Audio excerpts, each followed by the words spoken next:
प्यारे बच्चों, आज की क्लास शुरू करते हैं। जय भारत माता की जय। आइए मेरे प्यारे बच्चों,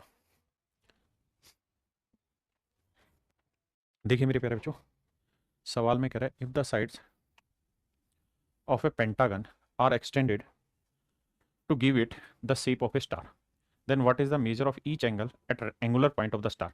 कहता है एक समपंचभुज है, उसको बढ़ाकर हमने स्टार बनाया, जो अभी हमने थोड़ी देर पहले इस तरह से देखा था। तो कह रहा है उसमें कुल मिला के प्रत्येक कोण का माप बताना है, यानी 5 कोण बनेंगे। और कह रहा है हर एक कोण का माप बताना है। मेरे प्यारे बच्चों, मैंने आपको ये बताया था कि भाई जितने भी एंगल हैं उन सब का जोड़ निकालना है, तो तरीका है n-4 इंटू 180। आपने कहा जी ठीक है, तो नंबर ऑफ एंगल जो बनेंगे उसमें 5 बनेंगे, तो 5 में 4 गया 1 गुना 180, तो मेरे बच्चे आंसर आया 180। 180 होगा पांचों कोणों का योग, तो हर एक कोण बराबर होगा, तो हर एक कोण कितने का होगा, तो हर एक कोण होगा 36 डिग्री का। जो स्टार एंगल वाला बताया वही कहानी। आइए जी आगे।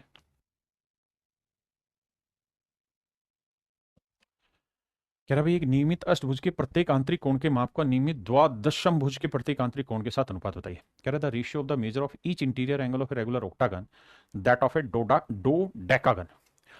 आइए मेरे प्यारे बच्चों, हमें इंटीरियर एंगल का रेशियो निकालना है। अब मेरे बच्चे सबसे पहले हम ऑक्टागन का निकालेंगे, तो फार्मूला होगा n-2, है ना, और हमें अंदर वाले कोण निकालने, तो n-2 यानी 8 में से 2 गया 6 गुना 180 बटे 8।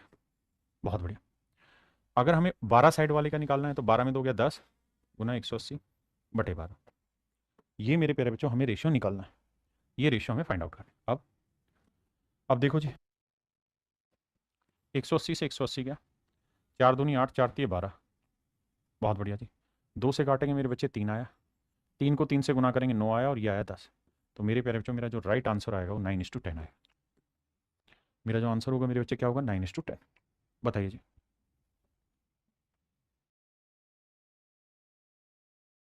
में कह रहा है if each interior angle of a regular polygon is 140 degree, then what is the number of diagonals of that polygon.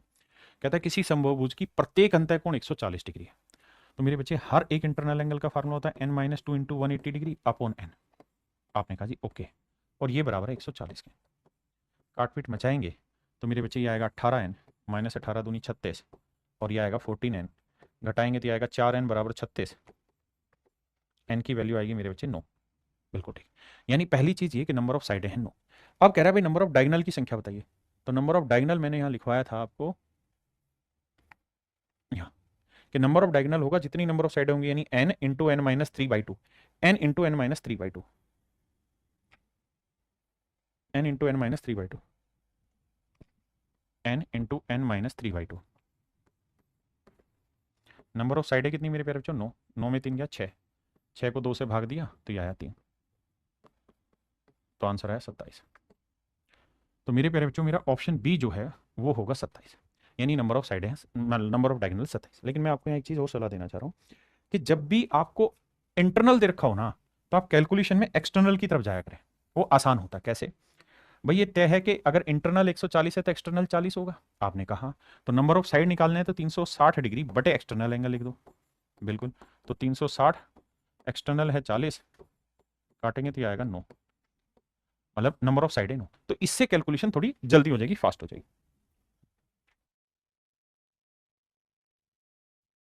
देखिए मेरे प्यारे बच्चों, सवाल में कह रहा है each interior angle of a regular polygon is 135 degree.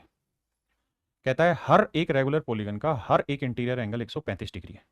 तो मेरे बच्चे अगर इंटीरियर एंगल 135 है तो एक्सटीरियर बनेगा 45 डिग्री। आपने कहा जी ओके, रिपोर्ट है। तो नंबर ऑफ साइड निकालनी है,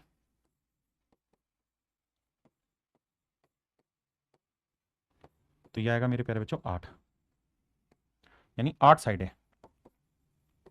मेरे प्यारे बच्चों 8 साइड है इस रेगुलर पॉलीगन में। आपने कहा जी ओके, रिपोर्ट है। अब कह रहा है कि भाई नंबर ऑफ डायगोनल बताओ, तो उसका फार्मूला होगा n इंटू n माइनस 3/2। 8 में 3 गया 5 बटे 2।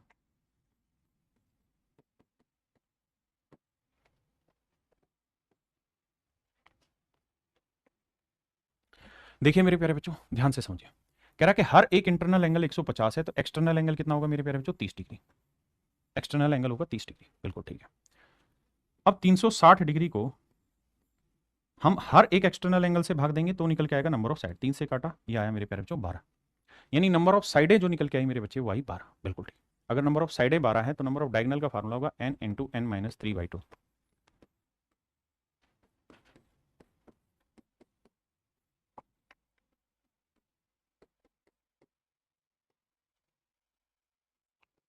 तो मेरे प्यारे बच्चों आंसर है 54।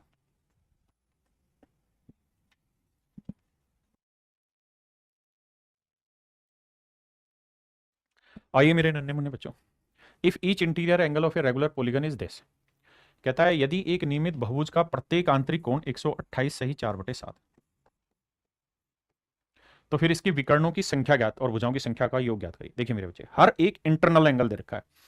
अगर हर एक इंटरनल एंगल है तो एक्सटर्नल कैसे निकालें? तो 180 से घटा के घटाओगे कैसे कि भाई 28 की जगह 29 घटाओ, तो ये आएगा मेरे बच्चे 51, और 7 में 4 गया 3/7। क्लियर है भाई? 28 की जगह 29 घटाया, 9 और 1 10। बिल्कुल ठीक है। अब मेरे प्यारे बच्चों, हर एक एक्सटर्नल एंगल आ गया तो नंबर ऑफ साइड निकालेंगे। तो उसका तरीका होगा बाबू 360 बटे में मेरे प्यारे बच्चों क्या करेंगे, हर एक एक्सटर्नल एंगल, इसे सोल्व करें, 7 एकम 7 और 3 10, 7 5 35 और 1 36, 360/7। तो 360 यहाँ बटे वाला 7 पलट के ऊपर ले जाए, 360 से 360 कटा, 7 पलट के ऊपर। तो मेरे प्यारे बच्चों नंबर ऑफ साइडें जो निकल के आ गई वो आ गई 7 है। अगर साइडों की संख्या 7 है तो नंबर ऑफ डायगोनल क्या होते हैं? n into n minus 3/2। तो भैया नंबर ऑफ साइड है 7, 7 में 3 गया 4, तो 2 दूनी 4, 7 दूनी 14।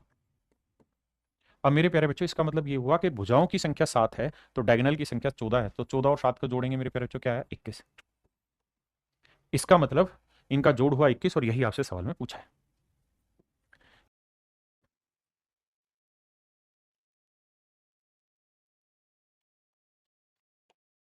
देखिए मेरे भाई, कहता है भुजाओं की संख्या ज्ञात करिए यदि सभी आंतरिक कोणों का योग 2160 है। तो मेरे बच्चे फार्मूला होगा n-2 इंटू 180 डिग्री बराबर 2160। अब देखिए, 0 से 0 गया। अब ध्यान देना भाई, 18 n आया, 18 दूनी 36, इधर माइनस का उधर जाएगा किसका होगा बाबू? प्लस का।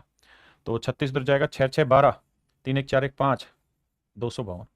अब 18 से काटेंगे मेरे बच्चे, n की वैल्यू 18 एकम 18, 18 चौक 72। तो नंबर ऑफ साइड आ गई 14। तो मेरे नन्हे मुन्ने प्यारे बच्चों नंबर ऑफ साइड्स जो है वो 14 है। अब देखिए मेरे बच्चे, find the measure of each interior angle of a regular polygon is of 15 side. कहता है 15 भुजाओं वाले हर किसी समभुज के प्रत्येक आंतरिक कोण का मान ज्ञात करिए।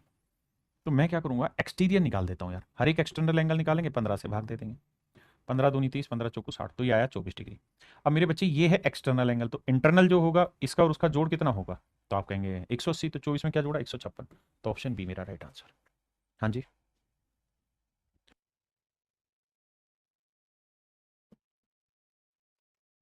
देखिए बाबू, कहते हैं एक समबाहुभुज के सभी आंतरिक कोणों का योग इतना है, तो इस बहुभुज के आंतरिक कोण और बाह्य कोण में क्या अंतर है? देखिए यहां हमें कैलकुलेट करना पड़ता है कि भाई n-2 इंटू 180 इंटू 180 बराबर 1260। ये हुआ सारे इंटरनल एंगल का सम। कैलकुलेट करेंगे, 0 0 18 7 है 126, n-2 बराबर 7। तो मेरे प्यारे बच्चों n की वैल्यू क्या आई? 7 और 2 9। अगर नंबर ऑफ साइड 9 है तो मैं आपसे ये पूछूं कि भैया हर एक एक्सटर्नल एंगल क्या होगा? तो आप कहेंगे 360 को 9 से भाग दिया, 9 चौक 36, 40 आया। तो एक्सटर्नल एंगल 40 है तो इंटरनल 140 होगा, क्योंकि जोड़ 180 होना है, तो डिफरेंस कितना आया? 100। ये सारे के सारे मेरे भाई पेपर के क्वेश्चन हैं, सर्वेश कुमार जी, अमान अली जी। ये बहुत जरूरी सवाल है, पेपर में डायरेक्ट आते हैं। आइए मेरे प्यारे बच्चों, किसी समबाहुभुज का आंतरिक कोण उसके एक बाह्य कोण के 5 गुना से 36 डिग्री अधिक है।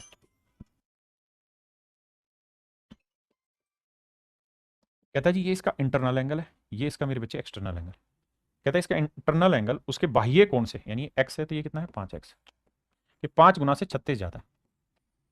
कह रहा है किसी रेगुलर पॉलीगन का इंटरनल एंगल उसके एक्सटर्नल एंगल के 5 गुने से 36 ज्यादा है।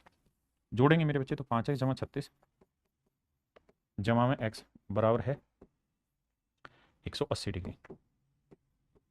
तो 5 और 6x 144, x की वैल्यू 6 दूनी 12, 6 चौक 24 24। तो कहता है विकर्णों की संख्या ज्ञात करिए। तो मेरे प्यारे बच्चों हमारे पास एक्सटर्नल एंगल आया निकल के 24, तो मैं जानना चाहता हूँ साइडें कितनी है। तो भैया नंबर ऑफ साइड निकालने का फार्मूला है 360 अपॉन में ईच एक्सटर्नल एंगल वो है 24। तो 12 दूनी 24, 12 3 36, 2 से काटेंगे मेरे प्यारे बच्चों 15। यानी नंबर ऑफ साइडें आई 15। अब कह रहा है नंबर ऑफ डायगोनल बताइए, पेपर के क्वेश्चन है। तो नंबर ऑफ डायगोनल का सूत्र है n into n minus 3/2। Number of side है 15, 15 में 3 गया 12 बटे 2, 2 6 12, 15 6 90। तो मेरे प्यारे बच्चों मेरा राइट आंसर है 90। सही जो उत्तर है मेरे बच्चों क्या है 90। करिए जी।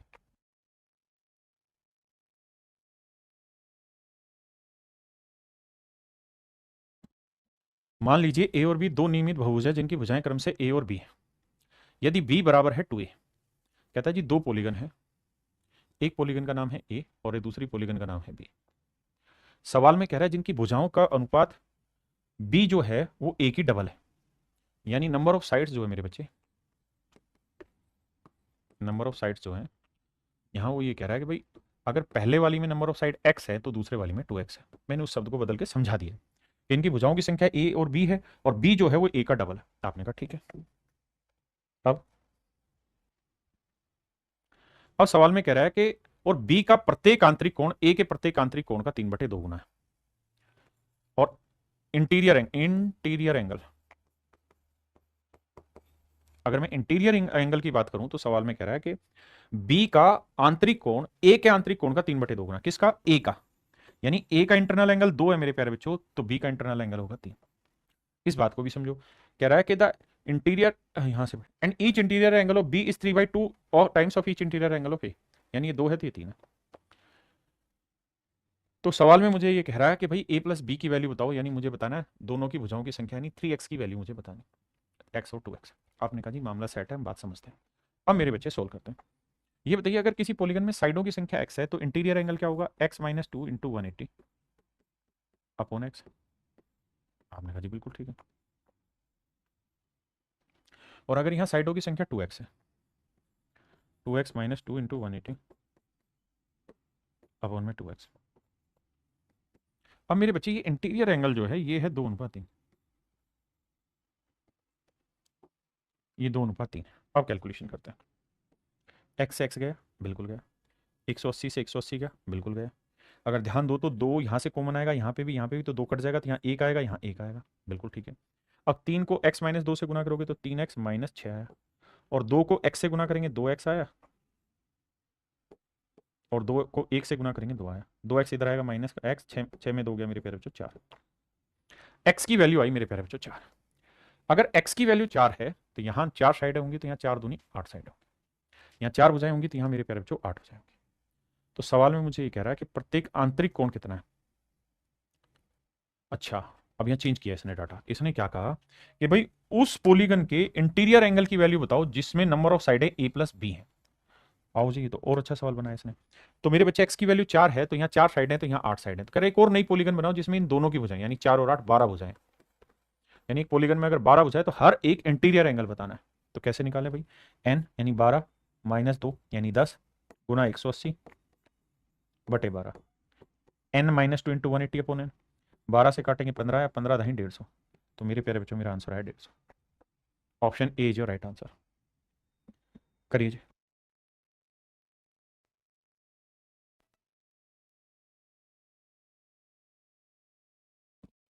देखिए बाबू सेम ही सवाल है जो पीछे वाला है, कहानी सेम है, कुछ अलग नहीं है। सवाल में कह रहा है कि भुजाओं की जो संख्या है वो 1:2 में, यानी दो पॉलीगन है, एक ए और एक बी, इनमें भुजाओं की संख्या 1:2 में, यानी नंबर ऑफ साइड 1:2 में, और हर एक इंटीरियर एंगल का रेशियो 3:4 है। तो कहता है भुजाओं की संख्या ज्ञात करो। तो मेरे प्यारे बच्चों सेम ही तो सवाल है, यहाँ रेशियो इंटीरियर का 2 3 है, यहाँ 3 4 है। सोल्व करेंगे, एक्स की वैल्यू निकालेंगे, नंबर ऑफ साइड है आपके सामने निकल के आ जाएंगे। आपने कहा जी ओके, बताइए जिस पे। कहता है कि नियमित बहुभुज के प्रत्येक आंतरिक और बाह्य कोण का अनुपात 3:1 है, तो भुजाओं की संख्या ज्ञात करो। तो मेरे बच्चे एक 3x है तो एक x, मतलब ऐसे समझो ना, ये एक्सटर्नल एंगल है और ये इंटरनल एंगल है, 3:1 है। 3 और 1 4, 4 यूनिट 180, 1 यूनिट 45, तो ये वाला एंगल आ गया 45 डिग्री एक्सटर्नल। कह रहा है नंबर ऑफ साइड बताओ, तो भाई 360 डिग्री अपॉन में each external angle that is 45 equal to number of side. 45 से भाग दोगे क्या आएगा 4 8, तो नंबर ऑफ साइडें होंगी 8। बताइए जी।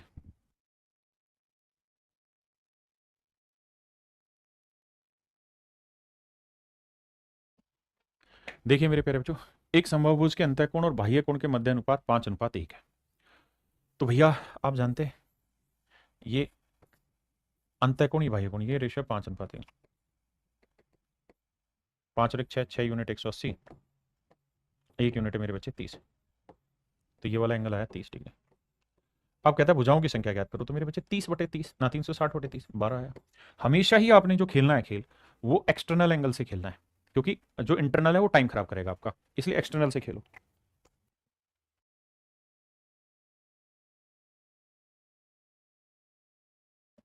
कहते हैं एक समबाहुभुज का अंतः कोण उसके बाह्य कोण से 108 डिग्री अधिक है।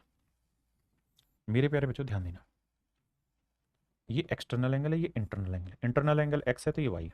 आप ये बात जानते हैं, दोनों का जोड़ करोगे ना एक्स प्लस वाई, ये 180 ही आना, कुछ और नहीं आएगा। और दोनों का डिफरेंस निकालोगे तो ये आएगा मेरे बच्चे 108। वाई से वाई कटेगा 2x, 180 में 108 जोड़ा 8, 8 2, एक्स की वैल्यू आई 144। इसका मतलब ये कौन है मेरे प्यारे बच्चों 144, और ये कौन है 36। अब मुझसे सवाल में कह रहा है बहुभुज में भुजाओं की संख्या ज्ञात करिए, तो नंबर ऑफ साइड होगा 360/36, तो नंबर ऑफ साइड निकल के 10।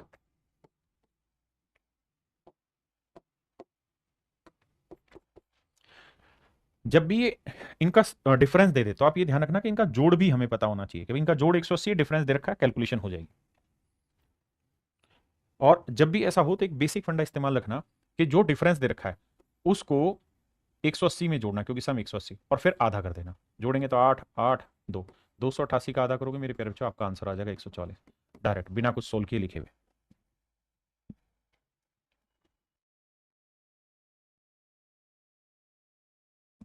देखिए मेरे बच्चे, सवाल में कह रहा है which of the following statement are true for a polygon. कहता है इनमें से कौन सी स्टेटमेंट करेक्ट है।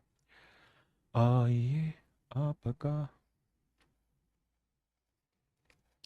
तो पहला है कि the interior angle of a regular pentagon is 3 times of the exterior angle of A decagon. सवाल में कह रहा है कि भाई कोई समपंचभुज का अंतःकोण निकालो, तो समपंचभुज का अंतःकोण होगा 5-2 यानी n-2 3 गुना 180/5, बिल्कुल ठीक है। और कहता है सम 10 भुज, 10 भुज यानी 10 भुजाएं, तो 10 में से 2 गया 8 गुना 180/10। इनका निकाल लो मेरे बेटा रेशियो, और कुछ करना ही नहीं, गुना उना ये सब रेशियो में ही पकड़ा देंगे। 180 से 180 गया, 5 दूनी 10 आया, 2 चौक 8 आया, यानी इनके एंगल अगर आप निकालना चाहेंगे तो 3:4 है। बताओ भाई इस बात से सहमत है या नहीं है कि regular pentagon is 3 times the exterior angle of A decagon. क्या मेरे प्यारे बच्चों ये 3 गुना है, तो आप कहेंगे नहीं सर 3 गुना ये नहीं है, 3 गुना ये नहीं, 3 गुना मेरे प्यारे बच्चों ये नहीं, ऐसा कहना कतई गलत है। तो पहली स्टेटमेंट तो गलत है। अब आते हैं मेरे बच्चे अगली स्टेटमेंट पे। अगली स्टेटमेंट में कह रहा है भाई कि the sum of all interior angle of a regular hexagon is double the sum of all exterior angle. कहता है किसी समषष्टभुज के सभी अंतःकोणों का योग, तो भुजाएं होती 6, 6 में 2 गया 4 गुना 180/6। कहता है इसके एक्सटीरियर एंगल, तो सभी एक्सटीरियर एंगल, अच्छा हमें तो जोड़ निकालना था आगे, और मेरे बच्चे 360 डिग्री है। तो कहता है क्या इसका ये डबल है, the sum of all interior angle of a regular hexagon is double the sum of all exterior angle. देखिए सबसे आसान तरीका होता है रेशियो लो, 180 दूनी 360, 2 से काटा 2, तो ये वैल्यू 2 आई, ये वैल्यू 1 आई, और आपको दिखाई दे रही है कि हाँ सर ये डबल है। अगर ये डबल है तो ये स्टेटमेंट एब्सोल्युटली करेक्ट है। बहुत बढ़िया जी, बात समझ में आई। अब चलते हैं आगे।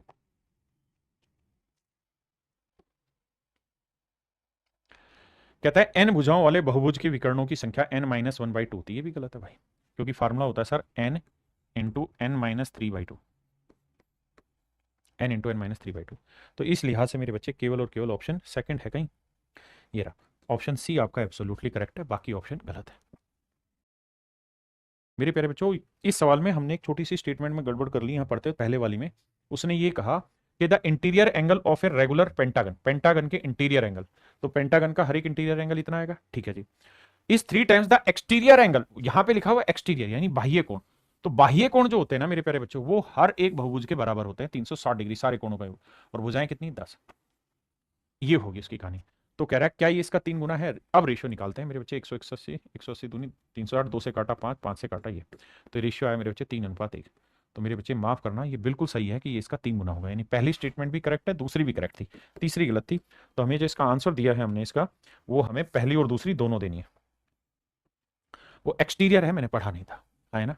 अब मेरे हिसाब से आपको बात करेक्ट समझ में आ गई होगी। देखिए बाबू, सवाल में कह रहा है consider the following statement, a regular polygon whose exterior angle is 70 degree exist. एक समबाहुज का जिसका बहिष्कोण 70 डिग्री है, क्या ये अस्तित्व में है? तो इसका तरीका ये है कि मेरे प्यारे बच्चों, 360 डिग्री को हर एक एक्सटर्नल एंगल से भाग दे दो। अगर ये एग्जैक्ट भाग चला जाए तब तो ठीक है, ये तो भाग नहीं जा रहा, तो इसका मतलब ऐसी कोई रेगुलर पॉलीगन नहीं। अगली लाइन में कह रहा है suppose n is greater than 5 और equal to 5, then the exterior angle of any n sided regular polygon is an acute angle. कहता है अगर किसी बहुभुज में भुजाओं की संख्या 5 हो या 5 से बड़ी हो तो भैया 360 डिग्री है, इसे 5 से भाग देंगे तो आएगा 5 7 35, 5 2 10 72 डिग्री। या कह रहा है इनकी वैल्यू 5 से बड़ी हो, 5 से क्या हो मेरे बच्चे, बड़ी। तो कह रहा है कि जो एक्सटीरियर एंगल बनेगा वो हर हाल में एक्यूट एंगल बनेगा। बिल्कुल सही है सर, एक्यूट एंगल बनेगा, क्योंकि 5 के बाद अगर साइडें बढ़ाओगे, 5 से ज्यादा करोगे, 6 करोगे, तो आप देखेंगे कि एंगल्स छोटा होता जाएगा, और नीट कम करोगे साइडें और छोटा होता जाएगा। तो यानी 5 से बड़ी साइडें लेंगे या 5 के बराबर साइडें लेंगे तो हर हाल में जो एक्सटीरियर एंगल बनेगा मेरे प्यारे बच्चों वो एक्यूट एंगल बनेगा। तो मेरे हिसाब से ऑप्शन बी आपका करेक्ट स्टेटमेंट है कि भाई सेकंड ही करेक्ट आ रही है।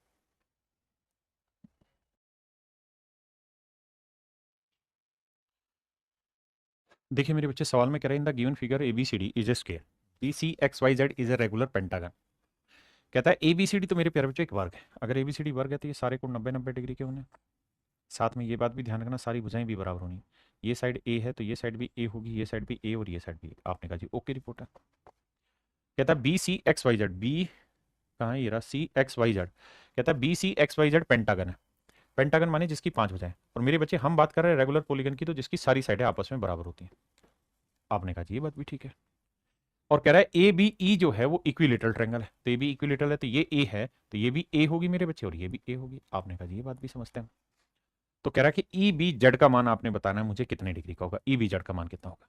तो मेरे प्यारे बच्चों बड़े ध्यान से मेरी बात को सुनिए, बहुत अच्छा सवाल है। अब मुझे एक बात बताना है यहाँ पे, ये इक्विलेटरल ट्रायंगल है मेरे प्यारे बच्चों, तो ये कोण कितना होगा, 60 डिग्री। आपने कहा जी बिल्कुल ठीक है।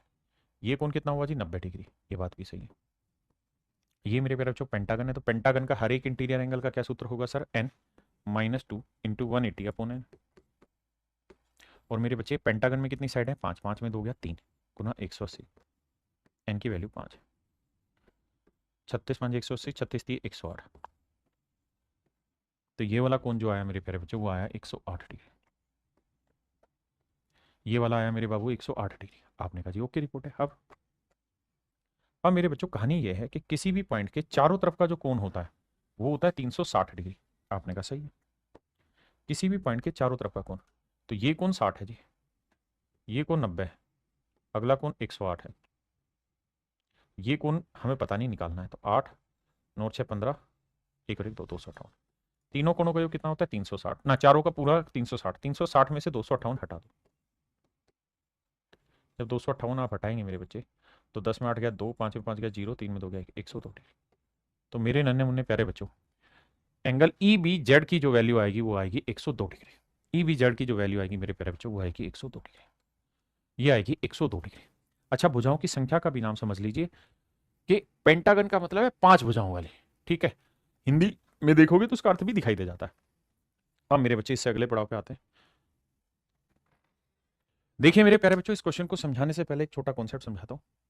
कोई भी बहुभुज होगी उसमें कितनी भी भुजाएं होंगी, लेट्स से ये कोई बहुभुज है,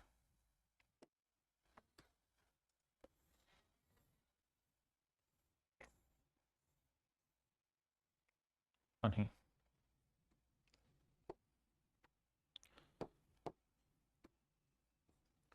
मान लीजिए मेरे प्यारे बच्चों ये कोई बहुभुज है।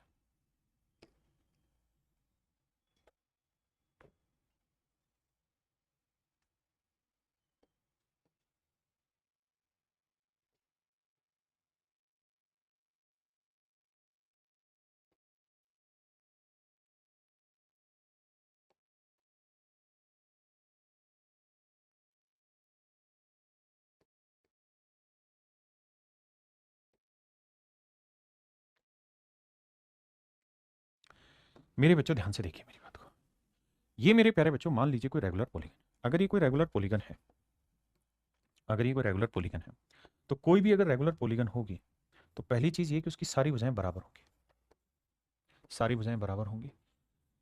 दूसरी कंडीशन है मेरे प्यारे बच्चों क्या, दूसरी कंडीशन ये है, अगर रेगुलर पॉलीगन है, कि हर एक इंटरनल एंगल बराबर होगा। तीसरी कंडीशन है हर एक एक्सटर्नल एंगल बराबर होगा। अगला पॉइंट ये है मेरे प्यारे बच्चों कि अगर कोई रेगुलर पॉलीगन हुई तो उसमें जरूरी बात यह है कि सेंटर से हर एक पार्ट की दूरी भी बराबर होगी। सेंटर से हर एक पार्ट की दूरी भी मेरे बच्चे बराबर होगी। सेंटर से हर एक पार्ट की दूरी बराबर होनी बाबू।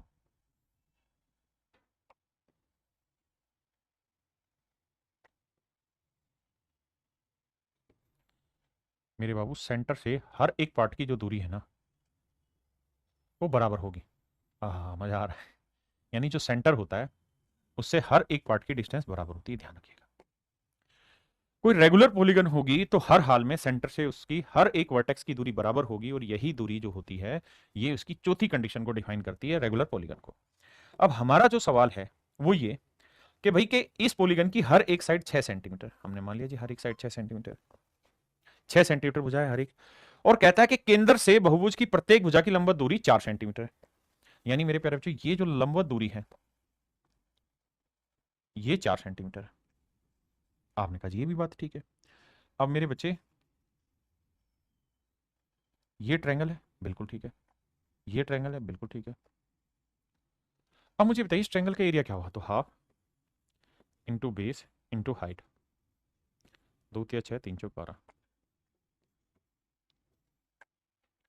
तो इस ट्रायंगल का एरिया मेरे प्यारे बच्चों 12। अब जितना एरिया इस वाली ट्रायंगल का है उतना ही एरिया मेरे प्यारे बच्चों इस वाली त्रिभुज का है, उतना ही एरिया इसका है, उतना ही एरिया इसका है, उतना ही एरिया इसका है, उतना ही एरिया इसका है, उतना ही एरिया इसका है, और उतना ही एरिया इसका होगा, और उतना ही एरिया इसका है। यानी हर एक ट्रायंगल के एरिया बराबर होगा। आपने कहा जी ठीक है, जितनी त्रिभुजें होंगी उन सब का एरिया बराबर होगा। अब मुझे क्या पता कि इस पॉलीगन में कितनी साइड है। भाई उसने ये थोड़ी कहा कि पॉलीगन में भुजाएं कितनी, उसने कहा 6 सेंटीमीटर भुजा वाला एक नियमित बहुभुज, उसके अंदर 10 साइड हो सकती हैं, 8 हो सकती हैं, 100 हो सकती हैं, कितनी भी हो सकती हैं। ये तो मैंने एग्जाम्पल के तौर पे मान के बताया कि कोई भी लेते हैं, मैंने 8 भुजाओं वाला बनाया, तो हमें तो पता ही नहीं कितनी भुजाएं, लेकिन मैं बस ये समझाना चाह रहा था कि भुजाएं कितनी 8। तो गौर से देखोगे तो ट्रायंगल भी 8 बनी है। कैसे? एक ट्रायंगल, 2, 3, 4, 5, 6, 7, 8, जितनी साइडें होंगी उतनी ही ट्रायंगल बनेगी। अगर कहानी ये है मेरे प्यारे बच्चों, तो जितना एरिया एक ट्रायंगल का होगा बाकी ट्रायंगलों का उतना ही होगा। तो हम मान लेते हैं इसमें नंबर ऑफ साइड n है। Let number of side let number of side is n। मान लेते हैं भुजाओं की संख्या n है। अगर भुजाओं की संख्या n है मेरे प्यारे बच्चों, तो एक ट्रायंगल का एरिया 12 है, तो n भुजाओं का क्षेत्रफल हो, मतलब n त्रिभुजों का क्षेत्रफल इतना हो गया। और ये जो एरिया है मेरे बच्चे ये रखा है 96। अब कैलकुलेट करेंगे 12 7 84 12 8 96, तो नंबर ऑफ साइड है एक्चुअल में भी निकल के 8 ही आई। ये मत सोचना कि मैंने 8 कैसे बना दी, नहीं 8 दे नहीं रखा था, ये तो मैंने सिर्फ लॉजिक के लिए समझाने के लिए बनाई है। तो इसका मतलब मेरे प्यारे बच्चों इसमें नंबर ऑफ साइडें जो बनेंगी वो कितनी बनेंगी? 8। More than one of the above, इनमें से हर एक से बड़ी बनेगी, जो ऊपर लिखा उनसे बड़ी होगी। अब मेरे प्यारे बच्चों हम बात कर रहे हैं रेगुलर हेक्सागन की। यानी अभी तक मैं जो इन जनरल डिस्कशन आपके साथ कर रहा था वो रेगुलर पॉलीगन का कर रहा था। अब मैं रेगुलर पॉलीगन में खास चीज है जिसको हम कहते हैं रेगुलर हेक्सागन, उस पर बात कर रहे हैं। देखिए एक भाई कह रहा है इसका सो ट्रिक की था मेरे बच्चे। जब भी आपको साइड की लेंथ दे दी तो हाफ करिए, बेस कर दीजिए साइड की लेंथ, सेंटर से जो हाइट दे दी वो। अब ये एक ट्रायंगल का होगा तो मान लेते हैं एन भुजाएं, तो एन ट्रायंगल का एरिया इतना, और बराबर टोटल एरिया के रख दो, कैलकुलेट करो एन की वैल्यू आ जाएगी, आसानी तो है। तो मेरे बच्चे अब हम बात कर रहे हैं रेगुलर हेक्सागन की। आइए, रेगुलर हेक्सागन होती क्या है मेरे बाबू? रेगुलर हेक्सागन होती है ऐसी क्वाड्रिलेटरल जिसमें 6 भुजाएं हो।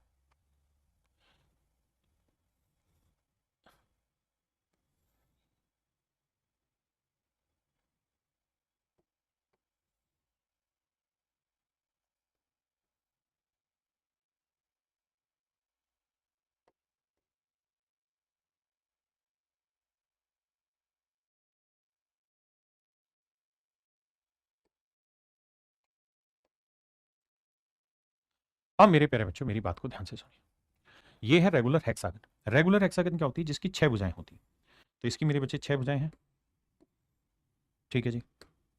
सारी भुजाएं बराबर होंगी, ये साइड भी ए होगी, ये साइड भी ए होगी, ये साइड भी ए होगी, ये साइड भी ए होगी, ये साइड भी ए, और ये साइड भी। अब मेरे बच्चों यहां से बहुत सारी छोटे छोटे कॉन्सेप्ट क्लियर कराऊंगा। मैंने पीछे आपको बताया कि कोई भी रेगुलर अगर पॉलीगन है तो उसकी एक कंडीशन जरूरी ये है कि सेंटर से हर एक पार्ट की जो डिस्टेंस है वो इक्वल होगी। सेंटर से हर एक पार्ट की जो डिस्टेंस होगी वो इक्वल होगी।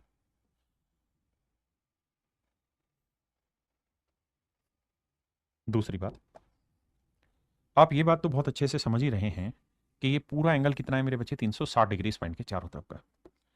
अब जितनी भुजाएं होती हैं उतनी ही ट्रायंगलें बनती हैं। तो यहाँ 6 भुजाएं, तो 1 2 3 4 5 6, तो त्रिभुजें भी कितनी बनी है, 6। बिल्कुल ठीक है। तो मेरे प्यारे बच्चों, पूरा कोण होता है 360 डिग्री। अगर मैं इसे 6 बराबर भागों में बांटूं तो हर एक कोण कितना आया सेंटर पे बना हुआ, 60 डिग्री। आपने कहा इसका मतलब मैं ये कह सकता हूं कि केंद्र पे बना हुआ हर एक कोण मेरे प्यारे बच्चों 60 डिग्री होगा। ये कोण कितना होगा मेरे बच्चे, 60 डिग्री।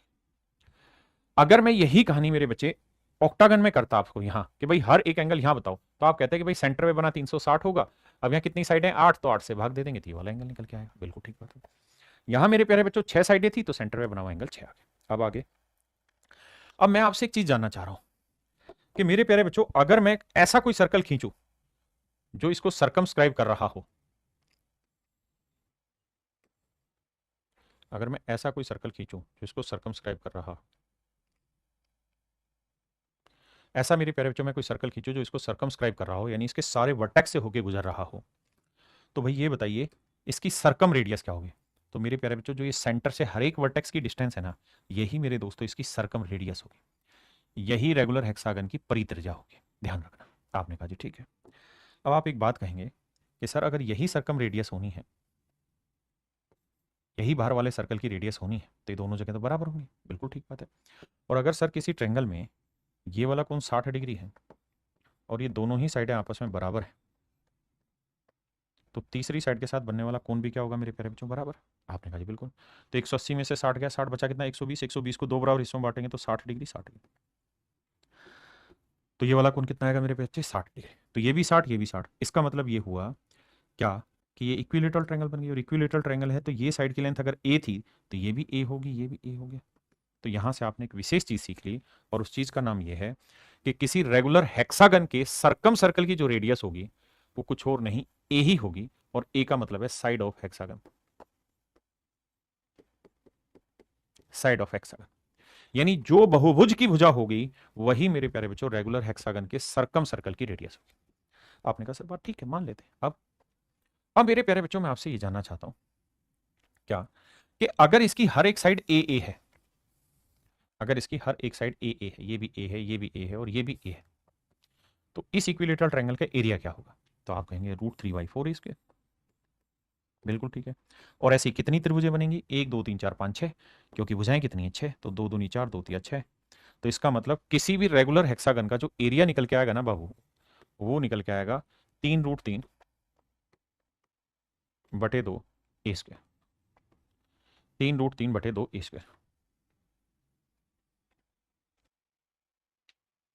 क्लियर है मेरे प्यारे बच्चों, किसी भाई को कोई दिक्कत है यहां तक, नहीं। ये आ गया जी आपका एरिया। अब मेरे प्यारे बच्चों एक बात बताना, अगर मैं इसके अंदर कोई सर्कल खींच रहा हूं, भाई ये तो हो गया सर्कम सर्कल, एक ऐसा भी तो सर्कल होगा जो इसके अंदर खींचा जाएगा। आपने कहा जी बिल्कुल, क्योंकि सारी साइडें इक्वल हैं तो बिल्कुल बनेगा जी।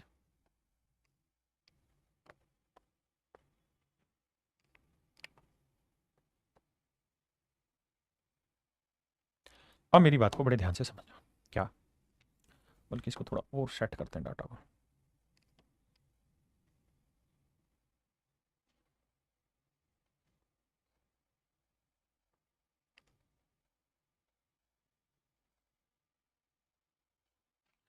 अब भाई शायद सेट हो गई। देखिए, अगर ऐसा कोई सर्कल है, अगर मेरे बच्चे ऐसा कोई सर्कल है जो इसके अंदर वाली साइडों को टच करता चला जा रहा है, अंदर हर एक साइड को टच करता चला जा रहा है, तो ज्योमेट्री आप लोगों ने पढ़ी हुई है। आप कहेंगे जी हाँ। तो अगर ज्योमेट्री आपने पढ़ी हुई है बाबू, तो आप इस बात को जानेंगे कि ये हुई इन सर्कल की रेडियस। ध्यान से देखोगे इस बात को तो आपको पता चलेगा कि ये जो सर्कल है, अंदर वाला सर्कल, ये इसकी साइड को टच कर रहा है। तो एक किस्म से ये इसकी टेंजेंट हो गई। ये क्या होगी मेरे प्यारे बच्चों, इसकी टेंजेंट। ये वाली लाइन हो गई इसकी टेंजेंट, किसकी, इस वाले सर्कल की टेंजेंट हो गई। और टेंजेंट हो गई तो सेंटर से जब भी टेंजेंट पॉइंट को मिलाएंगे 90 डिग्री का कोण बनाएगा। तो मेरे नन्हे मुन्ने प्यारे बच्चों, ये जो कोण बनेगा ये 90 डिग्री का बनेगा। बिल्कुल ठीक है। ये क्या होगी, सर्कल की रेडियस। ये क्या होगी मेरे बाबू, सर्कल की रेडियस। हाँ जी। अगर ये सर्कल की रेडियस है तो इस इक्विलेटरल ट्रायंगल में सर्कल की रेडियस क्या होगी, तो वो होगी सर √3/2A। आप कहें क्यों, क्योंकि सर ये इक्विलेटरल ट्रायंगल है, ये वाली इक्विलेटरल ट्रायंगल। और अगर कोई इक्विलेटरल ट्रायंगल है तो उसमें जो अल्टीट्यूड खींचा जाता है वर्टेक्स से, उस अल्टीट्यूड की जो लेंथ होती है वो √3/2a होती है। हमने कहा जी मान ली बात, यहाँ तक हमें कोई आपत्ति नहीं। ठीक है जी। तो आपने यहां से क्या बना दिया सर, हमने एक नया फार्मूला जनरेट कर दिया कि किसी भी रेगुलर हेक्सागन में सर्कम सर्कल की रेडियस उसकी साइड होती है, एरिया 3√3/2a² होता है, जबकि इन सर्कल की रेडियस √3/2a होती है। इन सर्कल की रेडियस √3/2 होती है। आपने कहा बहुत बढ़िया, समझ में आई बात। और तो क्या ही बताएं। अब चलते हैं पंगे पर मतलब इसकी फिगर पे जो ये बताना चाह रहा है कि भैया एरिया होगा, हर छोटी ट्रायंगल के एरिया को 6 गुना कर देंगे तो उससे आ जाएगा। तो एरिया हमने फाइनल निकाल दिया 3√3/2a²। This is my area. Second, जो डायगोनल होगा PRT ना PR, पी कहां, ये रहा। जो छोटा डायगोनल होगा मेरे प्यारे बच्चों इसके अंदर, ये वाला, ये डायगोनल भैया इसके डायगोनल ही तो है। एक ये हुआ, एक ये हुआ, एक ये हुआ, एक ये हुआ, ये छोटे डायगोनल होंगे। तो इसके जो छोटे डायगोनल होंगे ना, वो है मेरे प्यारे बच्चों क्या क्या।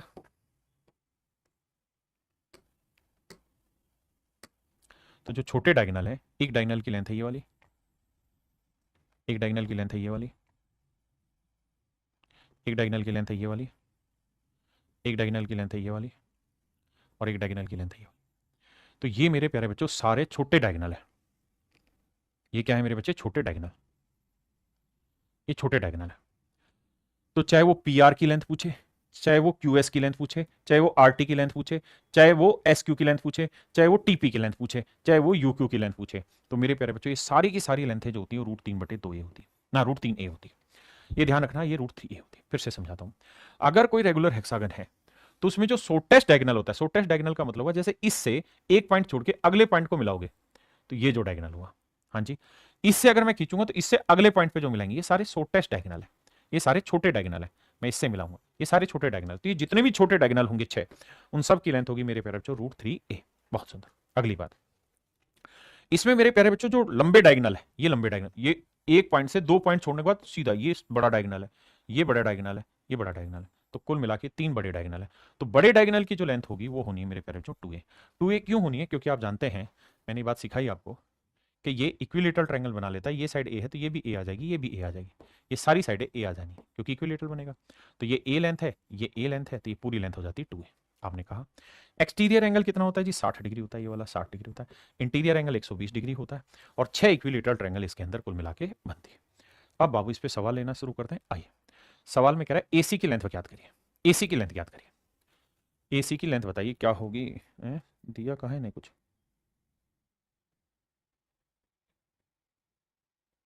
डाटा मिसिंग कर दिया।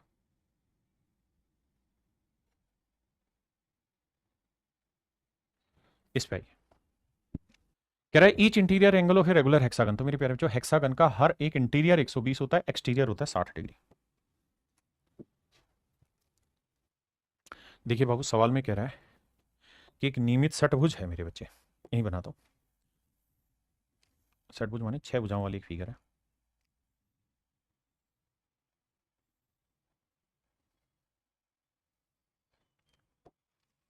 ये है मेरे प्यारे बच्चों ABCDE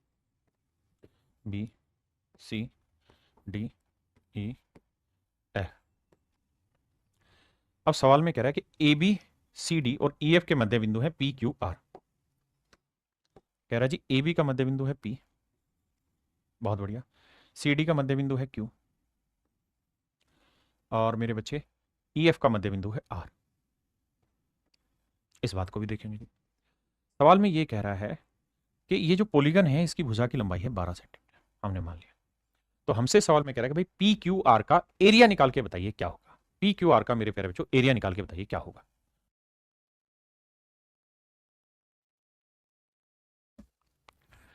अब मेरे बच्चों एक बात बताना, मैं आपसे एक सवाल पूछना चाह रहा हूं। सवाल ये पूछना चाह रहा हूं मेरे बच्चों कि अगर ये कोई ट्रेपीजियम है, ये साइड 12 है, ये साइड 24 है, और अगर मैं आपको ये कहूं कि इसके मिड पॉइंट को मिलाने वाली लाइन ले लूं मैं, तो इस लाइन की लेंथ क्या होगी। तो आप कहेंगे सर ये तो सिखाया हुआ आपने कि अगर ये ट्रेपीजियम में ये दोनों लाइनें पैरेलल है तो इन दोनों के जोड़ की आधी होगी, यानी 24 जमा 12 का आधा, 24 12 36, 36 का आधा 18 होगी। तो बाबू अगर ध्यान देंगे तो एक बात बताना,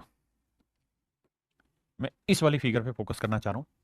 ये जो लाइन है और ये जो लाइन है, BC और AD दोनों पैरेलल होंगी। ये 12 है, आपको पता है कि जो लॉन्गेस्ट डायगोनल होता है इसकी लेंथ 24 होती है, ये 12 है, ये दोनों मिड पॉइंट है, तो लेंथ निकल जाएगी। अब जरा ध्यान देना कैसे, कि ये जो लेंथ है मेरे प्यारे बच्चों ये कितनी होगी, 24, डायगोनल टू डायगोनल। आपने कहा जी बिल्कुल ठीक है, ये 12 है, ये 2a होती 24 है, और मैं ये मिड पॉइंट मिला रहा हूं मेरे प्यारे बच्चों, तो मिड पॉइंट मिलाएंगे, ये ट्रेपीजियम बनी दिखाई दे रही हो, तो इसकी वैल्यू क्या होगी, इन दोनों के जोड़ के आती, 12 जमा 24 का आधा ना 36, 36 का आधा 18, बिल्कुल ठीक है। अब बाबू आ गया, ये निकाल लिया जी 18। अब मेरे प्यारे बच्चों यहाँ ये वाली लेंथ क्या है जी 18, ये वाली लेंथ निकालिए मेरे प्यारे बच्चों, ये वाली लेंथ क्या है जी 18। आपने कहा जी मामला सेट है। तो मेरे प्यारे बच्चों ये एक इक्विलेटरल ट्रायंगल बन गई, और इस इक्विलेटरल ट्रायंगल की साइड 18, तो इसका एरिया निकालना है, तो एरिया होगा √3/4 ए स्क्वायर। ए स्क्वायर यानी 18, 18 का वर्ग यानी 18 गुना 18, 2 दूनी 4, 2 नीम 18, 2 नीम 18, तो आंसर है 9 नीम 81 √3। तो option A is your right answer. देखिए हर सवाल में ताकत है, उसको सीखने की कोशिश करिए, मजा आएगा।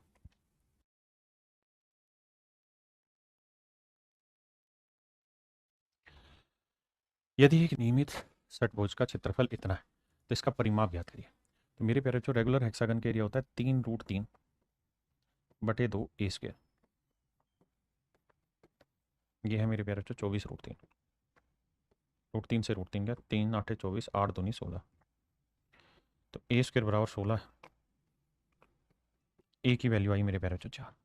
अब हमसे कह रहा है इसका परिमाप ज्ञात करिए, तो यह आया 6 है, क्योंकि हेक्सागन में कितनी भुजाएं होती है मेरे प्यारे बच्चों 6, तो 6 से आया, ए की वैल्यू 4, तो 6 चौक 24। तो मेरे नन्हे मुन्ने प्यारे बच्चों इसका पेरीमीटर आया 24 सेंटीमीटर। देखिए बाबू सवाल में कह रहा है the area of a regular hexagon is equal to the area of an equilateral triangle of side 12 centimetre. कहता है एक रेगुलर हेक्सागन है, उसका एरिया एक इक्विलेटरल ट्रायंगल के एरिया के बराबर, तो ये मेरे प्यारे बच्चों इक्विलेटरल ट्रायंगल, और इक्विलेटरल ट्रायंगल की साइड क्या है 12, बहुत बढ़िया। इस ट्रायंगल का एरिया क्या होगा, तो सर ये होगा √3/4 ए स्क्वायर, ए यानी 12 का वर्ग, बिल्कुल ठीक है। ये हुआ जी समबाहु त्रिभुज का क्षेत्रफल। अब कहता है ये जो एरिया है ये एक हेक्सागन के एरिया के इक्वल है, तो आपने बताना है कि हेक्सागन की साइड क्या होगी। तो मान लेते हैं हेक्सागन की साइड ए है, तो हेक्सागन का एरिया रहता है 3√3/2 ए स्क्वायर। आपने कहा जी ठीक है, तो अगर हेक्सागन की साइड ए है तो ये हेक्सागन का एरिया इक्विलेटरल का, और कह रहा है जी बराबर है, तो √3 से √3 गया जी, 2 से काटेंगे 2 आया, 2 से काटेंगे 6 आया, 3 से काटेंगे 2 आया, तो मेरे प्यारे बच्चों ए स्क्वायर की वैल्यू आई 24, ए की वैल्यू आई √24, तो इसे लिखेंगे 4 6 24, 2√6। तो मेरे नन्हे मुन्ने प्यारे बच्चों मेरा आंसर आया 2√6।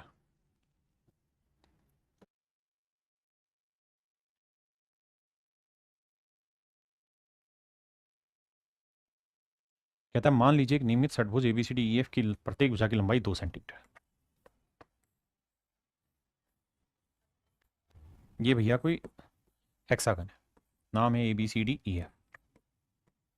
हमसे सवाल में कह रहा है प्रत्येक भुजा की लंबाई 2 सेंटीमीटर है, टी सी डी का मध्य बिंदु, टी जो है वो सी डी का मध्य बिंदु मान लीजिए, तो एटी की लंबाई याद करिए, बहुत ही सुंदर। कहता है एटी की लंबाई याद करिए क्या होगी मेरे प्यारे, एटी की लंबाई आपको बतानी है क्या होगी, और हर एक भुजा की जो लंबाई है मेरे बच्चे वो 2 सेंटीमीटर, ये भी 2 सेंटीमीटर, ये भी 2 सेंटीमीटर, तो कह रहा है एटी की लेंथ निकाल के बताइए क्या होगी। देखिए बाबू ध्यान से देखिए, आप ये बात तो समझ रहे होंगे कि जो ये डायगोनल है एडी, इसकी लेंथ क्या होती है मेरे बच्चों, अगर साइड की लेंथ 2 है तो ये डबल होता है 2a, यानी ये लेंथ है 4। मेरे नन्हे मुन्ने बच्चों ये वाली लेंथ कितनी होती है, तो आप कहेंगे सर ये लेंथ होती है √3a, तो ये लेंथ होगी 2√3। ठीक है जी, पीछे रिजल्ट में ये चीज़ सिखाई थी।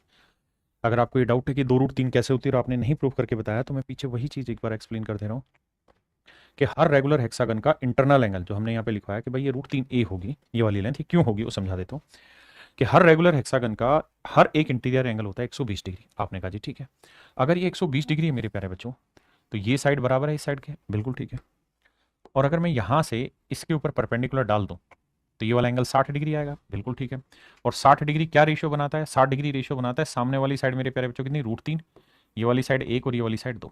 आपने कहा जी ठीक है। तो मेरे बच्चों अगर हेक्सागन की साइड की लेंथ 2 होगी तो ये लेंथ आएगी मेरे प्यारे बच्चों कितनी, √3। और जितनी ये होगी उतनी ही ये होगी, तो ये भी √3 होगी। तो ये वाली लेंथ आएगी 2 √3। यानी अगर हेक्सागन की साइड 2 होगी तो जो शॉर्टेस्ट डायगोनल है उसकी लेंथ यानी AC की जो लेंथ होगी वो 2 √3 होगी। तभी कहा जाता है कि अगर ये A होगी तो ये √3A होगी। अब इसका इस्तेमाल करा हमने और यहां पे वैल्यू पे चल दिया। कहाँ गया सवाल, ये रहा। तो ये लेंथ मेरे प्यारे बच्चों हमने निकाल दी 2 √3। ये 2 √3 है, ये 4 है, ये लेंथ है 2 सेंटीमीटर। अब हमें निकालनी है AT और T जो है इसका मध्य बिंदु है। T इसका मेरे प्यारे बच्चों मध्य बिंदु है।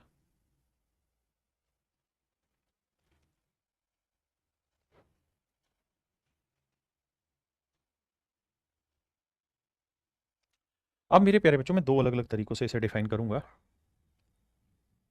पहला तरीका ये कि मैं एक ट्रायंगल बना रहा हूं आपके लिए, जिसकी एक साइड है 4, एक साइड है 2 √3 और एक साइड है 2। और मेरे बच्चे ये मिड पॉइंट है, तो किसी वर्टेक्स से सामने वाली साइड के मिड पॉइंट को मिलाएंगे तो ये क्या कहलाएगी, मीडियन। बिल्कुल, मीडियन 2 इक्वल एरिया में बांटेगी तो ये 2 है, तो ये लेंथ कितनी आई, 1। अब मेरे बच्चे ज्योमेट्री में आपका अपोलोनियस थ्योरम याद है, आप कहेंगे जी याद है।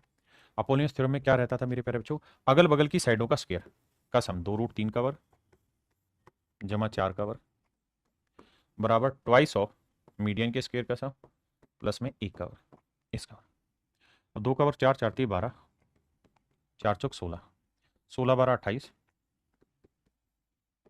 m² प्लस 1, 2 से काटेंगे 14, तो m² की वैल्यू आई मेरे प्यारे बच्चों 14 में गया 13, तो m की वैल्यू आई मेरे प्यारे बच्चों √13। तो यहां से समझ में आया कि भाई इस मीडियन की जो लेंथ होगी वो √13 होगी। पहले आराम से इतनी बात समझिए फिर आगे बढ़े।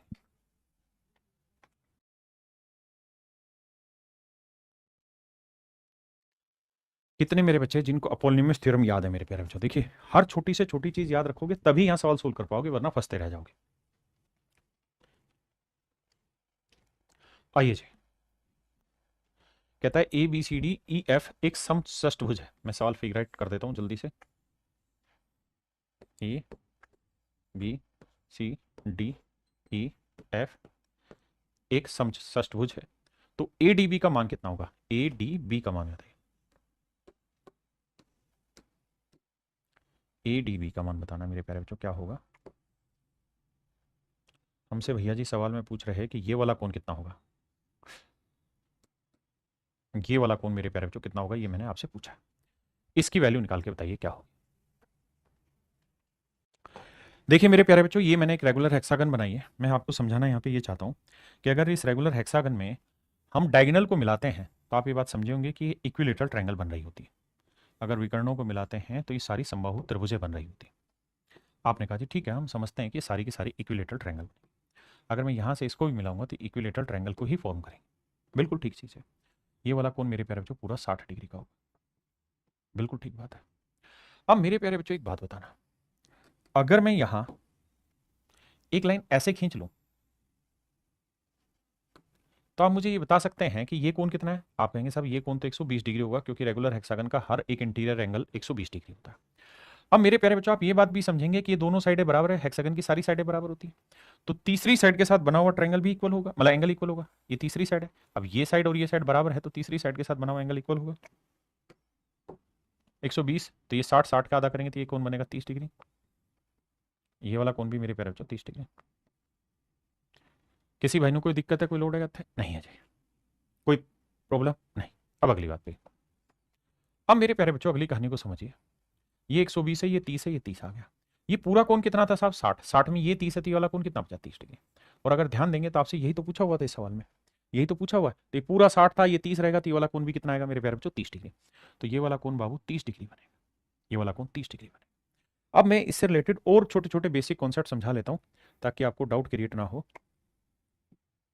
देखिए बीई की लेंथ कैसे फाइंड आउट करते हैं, तो आप जानते हैं ये सेंटर होता है, ये सेंटर होता है। और अगर ये सेंटर है तो ये रेडियस बनती सर्कम, ये ए है, ये भी ए होगी, ये भी ए होगी, और ऐसे ये भी ए होगी, तो ये आ जाती है 2a।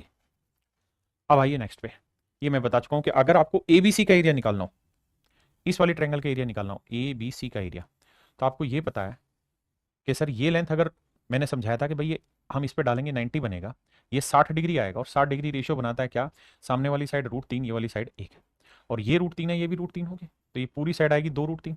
तो अगर मुझे इस ट्रायंगल का एरिया पूछना हो आपसे, अगर मुझे इस ट्रायंगल का एरिया पूछना हो मेरे प्यारे बच्चों, और ये लेंथ होगी 2, ये लेंथ होगी 2, तो अगर मुझे इस ट्रायंगल का एरिया पूछना हो तो मैं क्या करूंगा, ये ले लूंगा बेस, और ये ले लूंगा मेरे प्यारे बच्चों मैं हाइट, माफ करिए, और मैं एरिया कैलकुलेट कर दूंगा half into base into height, ये मेरा आंसर हो जाएगा।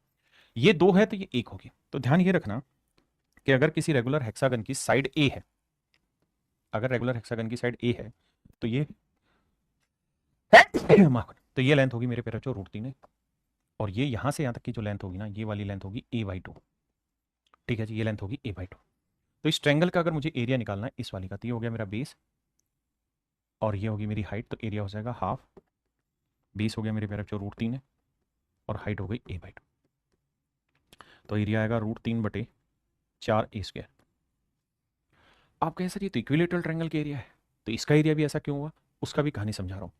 बेसिकली कहानी क्या होती है कि जब आप इसे 6 बराबर त्रिभुजों में बांटते हैं, 6 बराबर त्रिभुजों में बांट देते हैं, तो सारी त्रिभुजों का एरिया बराबर होता है, और जब आप इसको इससे मिलाएंगे ना मेरे प्यारे बच्चों, तो भी ये 4 बराबर हिस्सों में बटेगा, यानी ये एरिया 1, तो ये एरिया 1, ये एरिया 1, ये एरिया 1।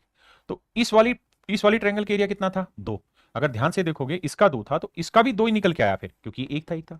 तो ये भी ध्यान रखिएगा कि अगर हम ये डायगोनल खींच ले रहे हैं, इस तरह से खींच दे रहे हैं, तो ये बन जाती है मेरे प्यारे बच्चों रेक्टेंगल। ठीक है, ये बन जाती है रेक्टेंगल, और ये इस तरीके से कई सारी इक्वल ट्रायंगल बनाता है, जितना एरिया इसका उतना इसका, जितना इसका उतना इसका, जितना उसका इतना उसका, ऐसे इक्वल एरिया बना देता है। अब आते हैं आगे, करिए।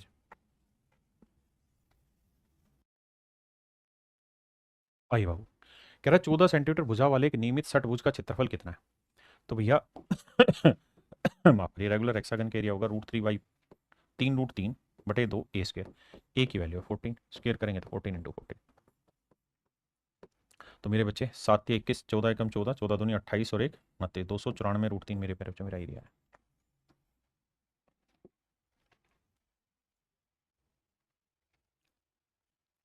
सवाल में कह रहा है कि ABCDEF एक रेगुलर हेक्सागन है भैया।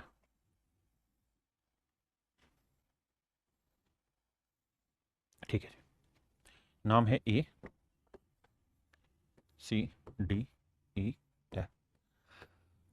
कहते हैं इसकी साइड की लेंथ है 36। तो त्रिभुज ABC का क्षेत्रफल ज्ञात करना है आपने, क्या होगा, ABC का एरिया फाइंड आउट करना। अगर मेरे प्यारे बच्चों साइड की लेंथ 36 है, ये साइड की लेंथ 36 है, और ABC का एरिया हमें फाइंड आउट करना है, तो आप ये बात तो जानते हैं ये वाला कोण 120 डिग्री है। आपने कहा जी हाँ। तो मेरे प्यारे बच्चों एक तरीका आप ये भी समझिएगा कि साइन फार्मूले से ट्रायंगल के एरिया निकालने का तरीका बताया था, हाफ इंटू अगल बगल की side into sine theta, half into अगल बगल की साइड है इंटू साइन थीटा, साइन 120। अब मेरे बच्चे 2 से काटा 18 आया, तो ये आया 18 गुना 36 गुना साइन 120। साइन 120 को सोल्व करोगे तो आएगा √3/2, 2 से काटोगे 9 आएगा, 9 6 54, 9 3 27 और 5 32, तो 324 √3 मेरे प्यारे बच्चों मेरा राइट आंसर, 324 √3 मेरे बच्चे मेरा करेक्ट आंसर है।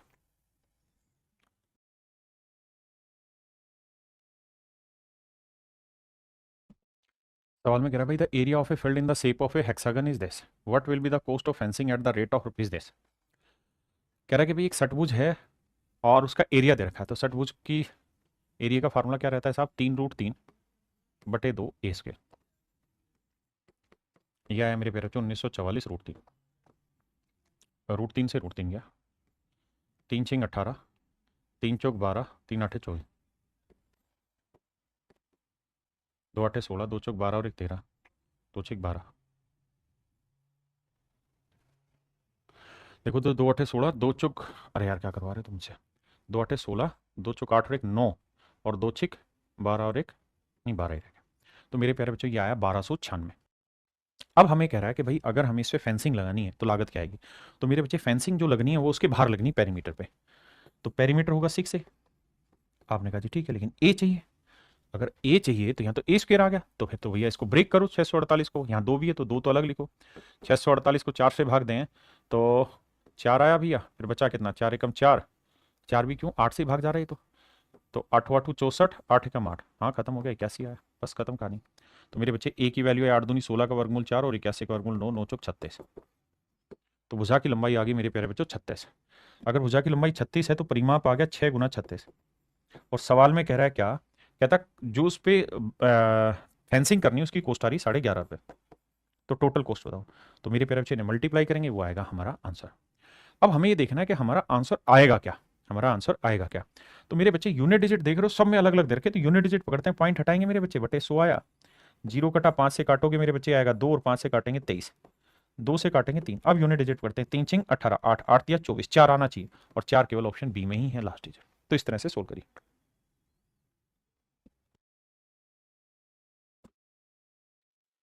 आइए मेरे प्यारे बच्चों ध्यान से मेरी बात सुनिए। सवाल में कह रहा है in the given figure A B C D E F is a regular hexagon whose side is 12 centimetre, कहता है इसकी भुजा की लंबाई 12 centimetre. What is the shaded area, तो कहता है शेडेड एरिया का मतलब शेडेड पोर्शन का एरिया फाइंड आउट करना है आपको, क्या हो करते हैं जी। आइए मुझे आप बस ये बताइए कि इसकी साइड की लेंथ कितनी है जी, 12 सेंटीमीटर। ठीक है जी। अब मेरे प्यारे बच्चों सारी कैलकुलेशन बहुत आसानी से करेंगे, आइए जल्दी से।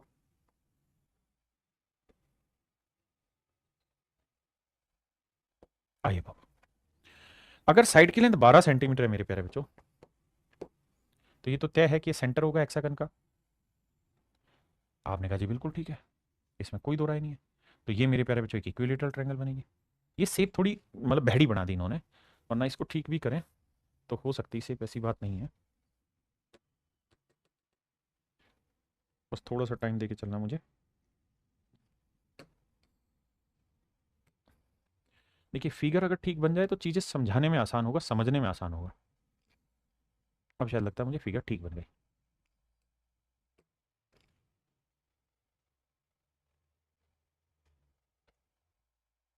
अब आ जाइए, अब शायद फिगर ठीक है। तो मेरे बाबू एक बात को समझना, कुछ चीज़ें मैं सीधी सीधी जो समझाना चाह रहा हूँ उसको समझना, धीरे धीरे फिर सारे कॉन्सेप्ट क्लियर करा के दूंगा। इस सैडेड पोर्शन के थोड़ी देर के लिए मार दो गोली। आपने कहा जी मार दी गोली, आपने कह दिया हमने मार दी गोली। बस आप ये देखिए कि सेंटर होगा तो सेंटर से ये वाली लेंथ, ये वाली लेंथ, ये वाली लेंथ, ये सब इक्विलेटरल ट्रायंगल बनाता है। ये सारी की सारी मेरे प्यारे बच्चों क्या बनाता है, इक्विलेटरल ट्रायंगल ही बनती है। आपने कहा सर ठीक है हम इस बात को समझते हैं, सारी इक्विलेटरल ट्रायंगल ही बनती है। आइए आगे, अब आते हैं जी आगे। अब मेरे बाबू मुझे ये बताना कि इसकी साइड की लेंथ है 12 सेंटीमीटर, तो ये लेंथ भी 12 है, ये भी 12 है, ये भी 12 है, तो ये एक इक्विलेटरल ट्रायंगल बनी। आपने कहा जी बिल्कुल इक्विलेटरल ट्रायंगल बनी। अगर मेरे प्यारे बच्चों ये इक्विलेटरल ट्रायंगल है, अगर ये एक समबाहु त्रिभुज है ये वाली, ये भी लेंथ 12 है, तो क्या इस इक्विलेटरल ट्रायंगल के एरिया निकाल सकते हैं? सर बिल्कुल निकल जाएगा। कैसे सर? सर इक्विलेटरल ट्रायंगल का एरिया होता है √3/4 √3/4 तो 12 गुना 12, बिल्कुल ठीक है, ये इस इक्विलेटरल ट्रायंगल का एरिया हो, मान ली बात।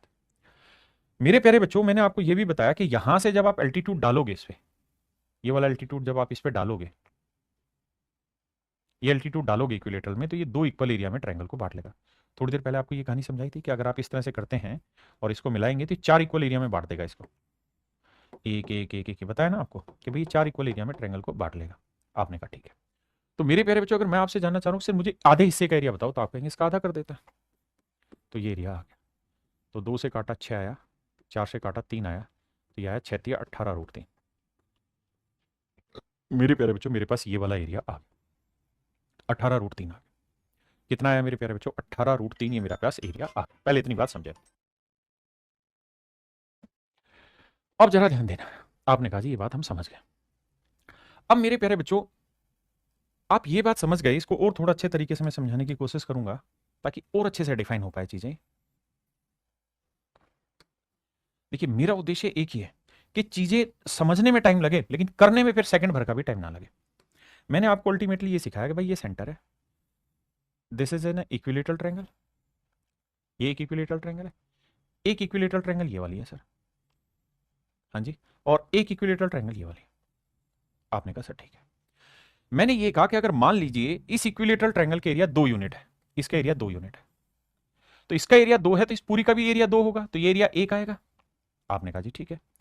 इस पूरी इक्विलेटरल ट्रायंगल का एरिया भी 2 है, तो ये एरिया 1 आएगा। आपने कहा ठीक है, और ये भी 1 आएगा, ये भी 1 आएगा, ये भी 1 आएगा, इधर भी जोड़ो तोड़ोगे आप तो 1 आएगा, ये भी 1 आएगा, मतलब ये 2 होगा, माफ करिए, ये 1 आएगा, ये भी 1 आएगा। बस इसको बांटना सिखाना और कुछ नहीं करना। आप कहोगे कहना क्या चाह रहे हो? मैं कहना ये चाह रहा हूं कि जो सैडेड पोर्शन का एरिया है ना, ये कुछ भी नहीं है, या अगर थोड़ा सा दिमाग ठंडा करके दौड़ाओगे तो ये बेसिकली एक इक्विलेटरल ट्रायंगल का 1.5 गुना एरिया है। मतलब ये इक्विलेटरल हुआ और इक्विलेटरल का आधा, ये एरिया है। तो इक्विलेटरल ट्रायंगल का एरिया होना है भाई √3/4 a², यानी 12 का वर्ग। और मुझे इस एरिया का क्या करना है? 1.5 गुना करना है, 3/2 गुना करना है। क्यों? क्योंकि अगर इक्विलेटरल ट्रायंगल का एरिया 2 है तो इस सैडेड पोर्शन का एरिया कितना है इस वाले का? 2 और 1 3। तो मुझे इक्विलेटरल ट्रायंगल के एरिया का 3/2 गुना कर देना, यही मेरा डायरेक्ट आंसर है। ये मैं आपको समझाना चाहता हूं। अगर आप ये बात समझते हैं तो बाकी चीजों की जरूरत नहीं है। तो देखिए √3/4, 12 का वर्ग यानी 12 गुना 12 गुना में 3/2। यार मैं भी हिचक रहा हूँ उस चीज़ को वहाँ तक ले जाने में, कैसे जल्दी से समझ पाया। अब देखिए 3 तिया 9, 9 6 54, तो आंसर आ जाएगा 54√3। ये एरिया आया मेरे प्यारे बच्चों 54√3, जो डायरेक्ट आप निकाल देंगे 54√3। बस मुझे वहां तक पहुंचाना था कि यार आप करना कुछ नहीं है, फिगर को एनालिसिस करो कि एक इक्विलेटरल ट्रायंगल ये है तो इसका एरिया अगर 2 है इस वाली का, तो ये भी एक इक्विलेटरल ट्रायंगल ही है, लेकिन ये बीचों बीच खींच रहे हैं तो ये एक एरिया हो जाएगा बस। तो यानी एक तो इक्विलेटरल लेनी और आधी इक्विलेटरल का एरिया लेना, तो आपका वो आंसर आ जाएगा जो आपको चाहिए।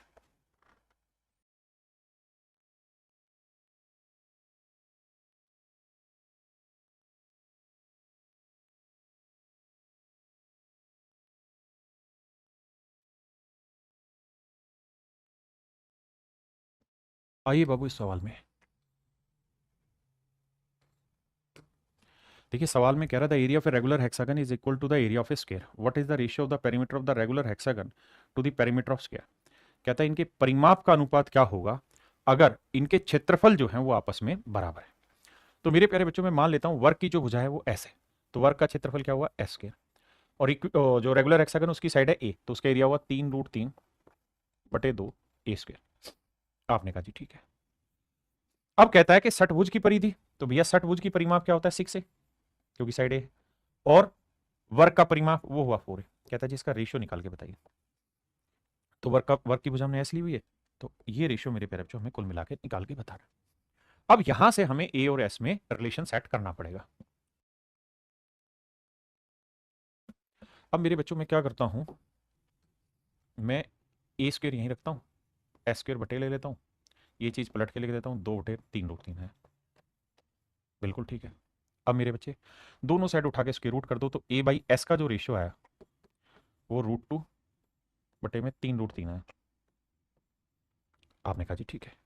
मुझे क्या चाहिए सर? मुझे चाहिए इसका रेशियो, काटोगे 2 दूनी 4, 2 तिया 6, यानी मुझे 3a चाहिए और 2s चाहिए। तो 3a चाहिए तो मैं इधर 3 से गुना करूंगा, इधर भी 3 से, और मेरे बच्चे 2s चाहिए तो 2 से यहां भी गुना, यहां भी गुना। अब ये मेरा आंसर होगा। तो मेरा ये 3√2 होगा, देखता हूं 3√2 में कहीं है, तो 3√2 में कहीं, या 2√3 रखा है, 3√3 था ना।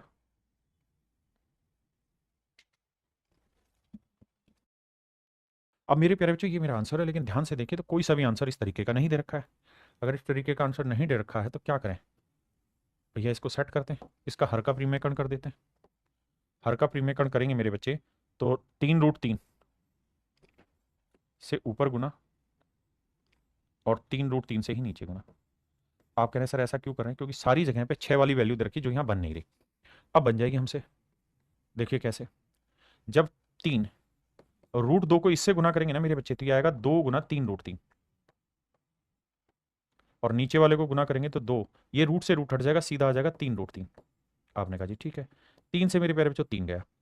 अब ऊपर देखोगे तो ये आया √6 √6, और नीचे आ रहा है मेरे बच्चे 2√3।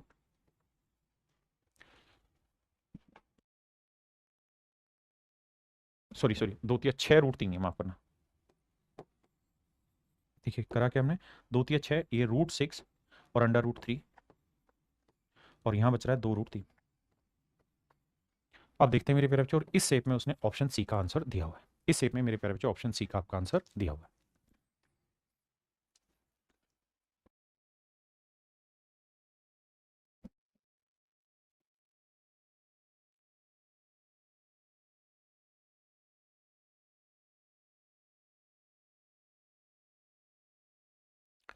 कह रहा है ABCDEF is a regular polygon. मेरे प्यारे बच्चों ये कोई रेगुलर पॉलीगन है?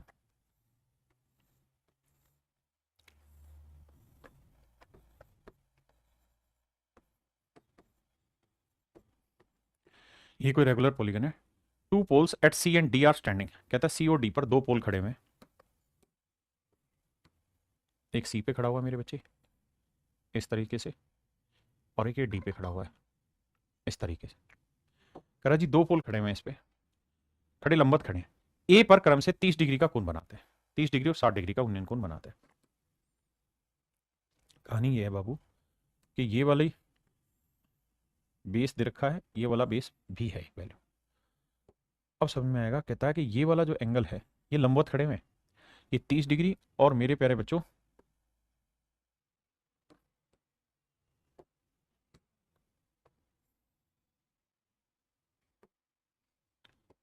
30 डिग्री और 60 डिग्री पर खड़े हुए।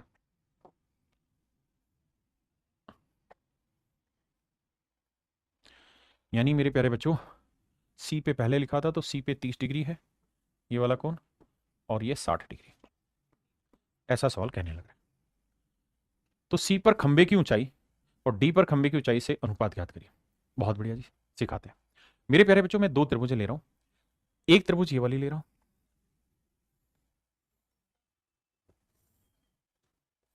ये 30 डिग्री है।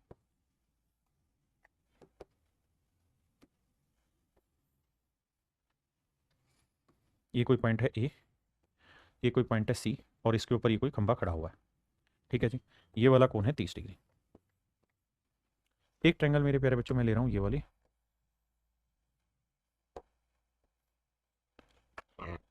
ये 60 डिग्री है। ये ए है, ये कोई पॉइंट डी है, ये मैं डी डैश ले रहा हूं, ये मेरे प्यारे बच्चों में सी डैश ले रहा हूं। अब बात को समझिए। क्या मेरे नन्हे मुन्ने प्यारे बच्चों, बात कुल मिला के कहने की ये है कि 30 डिग्री क्या रेशियो बनाता है? सामने वाली साइड 1 तो ये वाली साइड √3। बिल्कुल ठीक। 60 डिग्री क्या बनाता है? सामने वाली साइड √3 तो ये वाली साइड 1। अब मेरे प्यारे बच्चों ये बताओ, अगर हेक्सागन की साइड ए है तो ये वाला डायगोनल इसकी लेंथ क्या होगी? 2a, और ये वाला भी डायगोनल इसकी लेंथ ना, ये छोटा डायगोनल इसकी लेंथ क्या होगी? √3 है। आपने कहा ठीक है। तो मेरे बच्चे AC की लेंथ होगी √3 है, और AD की जो लेंथ होगी वो होगी 2a। आपने कहा जी ठीक है। अगर मेरे बच्चे थोड़ा सा दिमाग दौड़ाओगे यहां से तो आप कार्रवाई कर जाओगे कि भाई √3 यूनिट √3 है तो 1 यूनिट ए, तो ये हाइट आई ए। यहाँ 1 यूनिट 2a है तो √3 यूनिट क्या होगा? 2a √3, तो ये वाली हाइट आएगी 2a √3। तो कहते हैं इनकी हाइट का रेशियो बताओ, तो एक की हाइट है मेरे बच्चे a, तो दूसरे की हाइट है 2a √3। ए से बाबू ए गया तो आंसर आया 1:2 √3, 1:2 √3, 1:2 √3 मेरे बच्चे। तो ऑप्शन बी मेरे बच्चे मेरा करेक्ट आंसर, ऑप्शन बी मेरे बाबू मेरा करेक्ट आंसर है। हाँ या ना? ये मेरे प्यारे बच्चों मेरा राइट आंसर है। चलिए मेरे प्यारे बच्चों आज के लिए इतना ही रखते हैं, बाकी फिर आपसे मिलते हैं कल दोबारा। Thank you, have nice day to everyone. धन्यवाद आप सबके, थैंक यू।